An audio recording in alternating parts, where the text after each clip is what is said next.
Borderline personality disorder is a disorder of instability and impulsivity, if you want to look at it that way. By instability, we mean instability in their relationships, instability in their moods, instability in their behavior, and instability in their sense of self. So the world always feels like it's sort of moving up and down for them.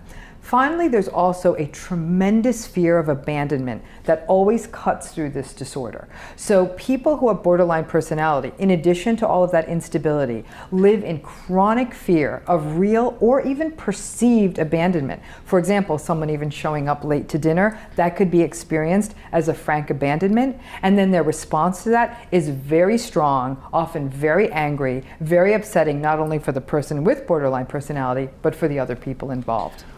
But I feel like we're all a little bit like that.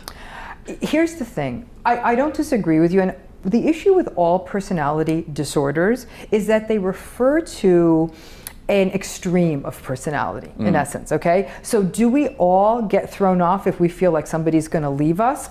Maybe to a degree, especially if we love or care about that person, but we also have enough of a sense of self to say, I don't want them to go, but if they go, ultimately I'll be fine, I'll cry it out for a few days. We don't feel like we're gonna die. We don't feel like we have to violently or aggressively or verbally assault another person.